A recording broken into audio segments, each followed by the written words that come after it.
আমি সত্যি প্রচন্ড অভিভূত, হঠাৎ করে আমাকে এরকম সম্মান দেওয়ার জন্য। কিন্তু আমি এতটা সম্মান পাওয়ার জন্য উপযুক্ত নই, অনেক বেশি সম্মান আমাকে দেওয়া হচ্ছে। কিন্তু আমি এটা চাইবো যে যারা এন্টারপ্রিনিয়র তাদেরকে সম্মান দেওয়া হোক, কারণ আমাদের নর্মালি যেটা দেখা যায় যারা এন্টারপ্রিনিয়র তাদেরকে আমরা খুব বেশি সম্মান বা রিকগনাইজ করা হয় না বলে কেউ এরকম স্বপ্ন দেখে না প্রথম থেকে যে আমরা ভবিষ্যতে এন্টারপ্রিনিয়র হব। বেশিরভাগ মানুষ হয়তো কখনো ভাবে যে তারা আইএস হবে, কি ডাক্তার হবে, কি ইঞ্জিনিয়ার হবে, কিন্তু খুব কম বাঙালি এটা ভাবে আমি বড় হয়ে এন্টারপ্রিনিয়র হয়ে জব জেনারেট করব। কিন্তু আমাদের ওয়েস্ট বেঙ্গল যে পিছিয়ে গেছে তার একটা বড় কারণ হচ্ছে বাঙালিরা এন্টারপ্রিনিয়র হয়নি এবং তারা অন্য কোম্পানি থেকে খুব ভালো পোস্টে থেকে খুব ভালো কাজ করছে, কিন্তু তারা এন্টারপ্রিনিয়র হওয়ার জন্য তাকে কেউ স্বপ্ন দেখায়নি। আমাদের মিডিয়াও নর্মালি এন্টারপ্রিনিয়রদেরকে খুব সেলিব্রেট করে না, তারা অন্য কালচারাল জায়গা থেকে স্পোর্টস থেকে যতটা সেলিব্রেট করে, কিন্তু এন্টারপ্রিনিয়ররা সমাজে একটা খুব বড় কাজ করে। তারা কেউ 10,000 লোকের জব জেনারেশন করেছে, কেউ 1 লাখ লোক, কেউ 5 লাখ লোকের জব জেনারেশন করেছে, এবং তার জন্যই কিন্তু একটা দেশ এগিয়ে চলছে। তো আমার মনে হয় সবসময় সবচেয়ে বেশি ইম্পর্টেন্ট যে কোনো একটা কান্ট্রিকে যদি প্যারাডিম শিফট হতে হয় তাহলে হচ্ছে রিসার্চ, R&D। R&D হচ্ছে এমন একটা জায়গা যে খালি একটা মানুষ এর এমন একটা আবিষ্কার হতে পারে যেটা হয়তো $5 ট্রিলিয়ন, $8 ট্রিলিয়ন, মানে ইন্ডিয়ার ইকোনমির থেকেও বড় হতে পারে। আমেরিকা এই মুহূর্তে 7টা কোম্পানি এরকম আছে যে 7টা কোম্পানির ভ্যালুয়েশন ইন্ডিয়ার আইদার জিডিপির কাছাকাছি বা জিডিপির থেকেও বেশি। যেমন এনভিডিয়া মাত্র 20-25 বছরে, বা অ্যামাজন বা মাইক্রোসফট বা গুগল, এদের প্রত্যেকেরই এখন জিডিপি $4 ট্রিলিয়ন, $5 ট্রিলিয়ন, $6 ট্রিলিয়ন ডলারের কাছাকাছি চলে গেছে। ইন্ডিয়ার 140 কোটি মানুষ টোটাল যা ইনকাম করে, একটা খালি মানুষের কনসেপ্টের দাম হচ্ছে $5 ট্রিলিয়ন। তো ইন্ডিয়াতে কিন্তু এরকম প্রচুর সায়েন্টিস্ট আছে, কিন্তু আমরা সায়েন্সে বা R&D তে অত ইনভেস্ট করি না। চায়না 50 লক্ষ কোটি টাকা খরচ করা হচ্ছে R&Dর জন্য, ইন্ডিয়াতে মাত্র 1 লক্ষ কোটি টাকা খরচ করা হয় R&Dর জন্য। ইন্ডিয়াতে এআই এর বাজেট হচ্ছে জিপিইউ কিনছে অনলি 10,000 crore, চায়না ইনভেস্ট করছে 5 লাখ crore। তো অ্যাকচুয়ালি যদি ইন্ডিয়াকে প্যারাডিম শিফট হতে হয়, মানে যদি লিনিয়ার কার্ভ থেকে একটা কোয়ান্টাম জাম্পে যেতে হয়, তাহলে আমার মনে হয় এটা ছাড়া কোনো অল্টারনেটিভ নেই যে সায়েন্টিস্টকে সবচেয়ে বেশি গুরুত্ব দেওয়া। কারণ একটা সমাজে সায়েন্টিস্ট হচ্ছে সবচেয়ে বড় বড় প্রবলেম সলভ করতে পারে। আমাদের সায়েন্টিস্টরা এখনো যতটুকু টাকা পায় তাকে বাসে করে যেতে হবে, তাকে খুব সাধারণভাবে থাকতে হয়। অথচ দেখা যাচ্ছে যারা মার্কেটিং এ আছে তারা সবচেয়ে বেশি মানে হাইয়েস্ট স্যালারি পাচ্ছে। একটা পিরামিডে সবচেয়ে ইম্পর্টেন্ট যারা আছে তাকে যদি আমরা সবচেয়ে বেশি নেগলেক্ট করি, তাহলে ভালো মানুষরা বাধ্য হয়ে, যা রিসার্চ করার ইচ্ছা ছিল, ক্ষমতা ছিল, তারা বাধ্য হয়ে চলে যাচ্ছে মার্কেটিং এ। এবং দেখা যাচ্ছে অনেক ক্ষেত্রেই ইন্ডিয়া এই জন্য রিসার্চ করে নতুন নতুন ফার্মা মলিকিউল বা এগুলো করতে পারছে না, এবং ফার্মা কোম্পানিও হয়তো সেরকম ইনভেস্ট করছে না R&D তে সায়েন্টিস্টদেরকে সবচেয়ে বেশি সাপোর্ট দেওয়ার জন্য। ইন্ডিয়ান গভর্নমেন্টও যদি যখনই R&D তে সাপোর্ট দেবে এবং সায়েন্টিস্টরা এগিয়ে আসবে এবং নতুন নতুন প্রোডাক্ট তৈরি করবে, তখন কিন্তু ইন্ডিয়া খুব তাড়াতাড়ি চায়না বা US বা ইউরোপের অন্য কান্ট্রিগুলোকে অনেকটা স্পিডে এগোতে পারবে। ইন্ডিয়াতে কিন্তু ট্যালেন্ট আছে। ইন্ডিয়াতে IIT তে যারা ভর্তি হচ্ছে ওয়ার্ল্ডের সবচেয়ে টাফেস্ট এক্সাম ওটাকেই বলা হয়। তো ইন্ডিয়াতে ট্যালেন্ট আছে, এবং যদি প্রপার রিসার্চ এনভায়রনমেন্ট পায়, এবং ওই জন্য US এর সবচেয়ে বড় কোম্পানিগুলো বেশিরভাগ কোম্পানিতে হেড করছে সিও হিসেবে আছে কিন্তু ইন্ডিয়ানরা। যারা কোম্পানির ফাউন্ডার তারা কিন্তু নিজেরা থাকা সত্ত্বেও তারা কোনো একজন ইন্ডিয়ানকে খুঁজে পেয়েছে, মনে করেছে তার কোম্পানিটাকে এগিয়ে নিয়ে যেতে পারবে। তো মাইক্রোসফট বা গুগল দুটোতেই সত্য নাদেলা বা সুন্দর পিচাই এরকম প্রায় প্রত্যেকটা বড় কোম্পানিতে ইন্ডিয়ানরাই লিড করছে। তো এখানেও যদি সেরকম এনভায়রনমেন্ট দেওয়া হয়, এখন একটা ভালো হয়েছে গ্লোবাল ক্যাপাবিলিটি সেন্টারগুলো ইন্ডিয়াতে প্রথমে ইনিশিয়ালি এসেছিল তাদের ব্যাক অফিস সাপোর্ট করার জন্য, যাতে কিন্তু ওরা এখানে ইন্ডিয়া এসে দেখছে ইন্ডিয়াতে সবচেয়ে ভালো ভালো ছেলেদেরকে অনেক অল্প স্যালারি দিয়ে 18 লাখ 20 লাখ টাকা স্যালারি দিয়ে R&D তে কাজে লাগালে যে আউটপুট আসছে, আমেরিকায় ওই ছেলেগুলিকে হয়তো 1.5 কোটি টাকা মাইনে দিতে হতো। তো ইন্ডিয়াতে ব্যাঙ্গালোর এবং হায়দ্রাবাদে লাস্ট 4-5 ইয়ার্সে প্রায় 1400 গ্লোবাল ক্যাপাবিলিটি সেন্টার এসছে। এবং ইন্ডিয়া এই একটা সিলভার লাইন যে ইন্ডিয়াতেও কিন্তু প্রপার R&Dর কাজ শুরু হয়েছে।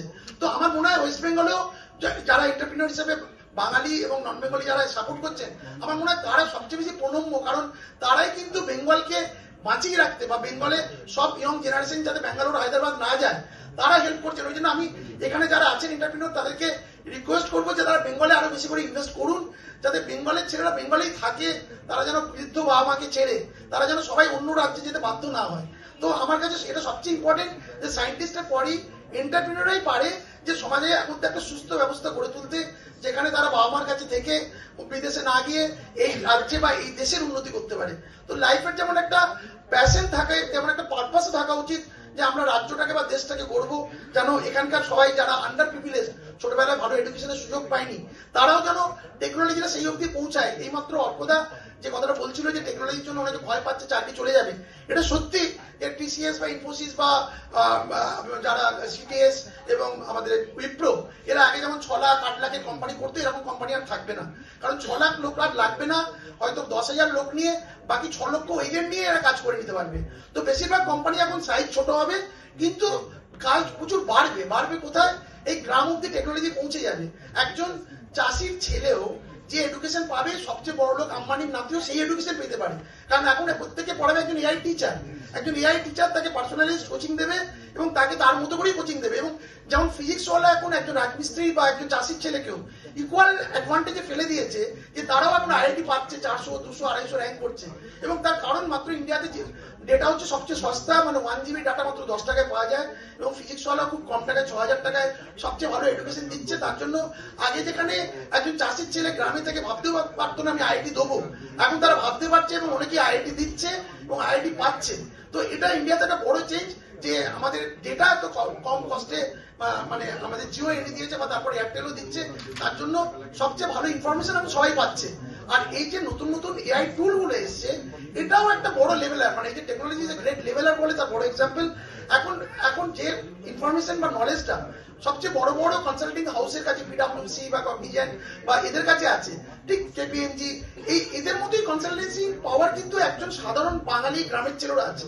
মানে দুজনেই একই নলেজ সোর্স পাচ্ছে, যেটা দিয়ে সে সবচেয়ে ভালো একটা বিজনেস দাঁড় করাতে পারে। মানে যে কোনো একটা প্রবলেম সলভ করার জন্য আগে যেমন বড় বড় কনসালটেন্টের সঙ্গে কথা বলতে হতো, তার অ্যাডভাইস নিতে হতো, একটা ভালো ডিপিআর বানাতে গেলে একটা কনসালটেন্টের কাছে যেতে হতো। এখন হবে না, এখন যে কেউ ইকুয়ালি পাওয়ারফুল, মানে এত এআই এসে এত মানে পাওয়ারফুল এনে দিয়েছে, মানে লোক এখন ভাবতে পারে তার এক পকেটে আইনস্টাইন নিয়ে ঘুরছে, আর এক পকেটে মানে যে কেপিএমজি বা ইউআই কে নিয়ে ঘুরছে, মানে এতটাই। তো এখন এই টেকনোলজির সুযোগ নিয়ে আমরা যদি গ্রাম অব্দি টেলিমেডিসিন থেকে শুরু করে বা প্রিসিশন এগ্রিকালচারের মাধ্যমে এগ্রিকালচারে সমস্ত টেকনোলজিটাকে ইউজ করে, কেন তার মানে ডেভেলপমেন্ট বা এগ্রিকালচার প্রোডাকশনটাকে আমরা 2 গুণ থেকে 3 গুণ করতে পারি। এবং তার জন্য কিন্তু প্রচুর ইঞ্জিনিয়ার লাগবে, কারণ 17 কোটি চাষি আছে, এছাড়াও মানে জেলে আছে বা ডেয়ারি সিস্টেম আছে। প্রত্যেকটা জায়গায় যদি টেকনোলজি পৌঁছে যায়, তাহলে প্রত্যেকের প্রোডাকশন ক্যাপাসিটি ডবল বা 3 গুণ হবে। কারণ নর্মালি এই ফুড প্রোডাকশন গুলোকে যখন প্রসেসিং করা হবে, তখন এটা জিডিপি বাড়তে আরো বেশি হেল্প করবে। ইন্ডিয়াতে 40% পেরিসেবল আইটেম নষ্ট হয়, সেটা প্রপারলি কোল্ড চেন নেই, প্রিজার্ভেশন হয় না।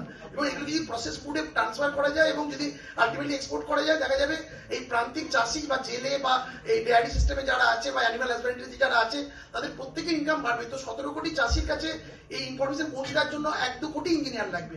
তাই ইঞ্জিনিয়ারের জব কমবে না, কিন্তু আগে যেমন তার একটা বড় হাউসে চাকরি করতো, এখন তাকে প্রত্যেককে নিজে নিজে কনসালটেন্ট হাউস করে 15 জন চাষিকে সার্ভিস দিতে হবে, কি 10 জন রিটেলারকে সার্ভিস দিতে হবে ই কমার্সের জন্য বা ওএনডিসি বা লজিস্টিক সাপোর্টের জন্য। তো প্রচুর অপরচুনিটি প্রচুর আসছে। আমার মনে হয় আমি একটাই রিকোয়েস্ট করবো, সবাই স্বপ্ন দেখুক, আমরা জব জেনারেট করব এবং টেকনোলজির এই লেটেস্ট অ্যাডভান্টেজ গুলো একদম প্রান্তিক মানুষ গ্রামে পৌঁছে দেবো। যেটা কখনো টেলিমেডিসিনের মাধ্যমে একদম বৃদ্ধ মানুষকে ডাক্তারির কাছে আসার জন্য শহর অব্দি আসতেই হবে না, সে গ্রামে থেকেই সবচেয়ে ভালো ডাক্তারের সবচেয়ে ভালো পরিষেবা পেতে পারে, একজন ইঞ্জিনিয়ারের মাধ্যমেই পেতে পারে। এবং সেটা টেলিমেডিসিনের মাধ্যমে এআই ইন্টেলিজেন্ট গ্যাজেটস থাকবে, যেটা দিয়ে তার ম্যাক্সিমাম চিকিৎসা ওখানেই করা সম্ভব।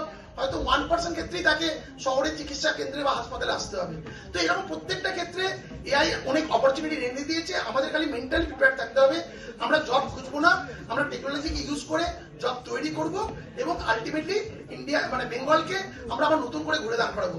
এই জন্যই আমরা বিপ্লব দা বা শশাঙ্ক দাকে রিকোয়েস্ট করেছিলাম যে যারা ভালো কিছু সোসাইটির জন্য বিজনেস করছে, তোমরা যদি তাদেরকে রিকগনাইজ করো, আমার মনে হয় মানে পরবর্তী জেনারেশন স্বপ্ন দেখবে আমরা জব তৈরি করব এবং আমরা 15 জন চাষিকেও তার ইনকাম ডবল করে, ওটাই আমার একটা বিজনেস হতে পারে। এরকম ছোট ছোট বিজনেসের মাধ্যমেই কিন্তু গ্রাম বাংলা এবং টোটাল ওভারঅল বেঙ্গল কিন্তু ঘুরে দাঁড় করাতে পারি। Thank you everybody.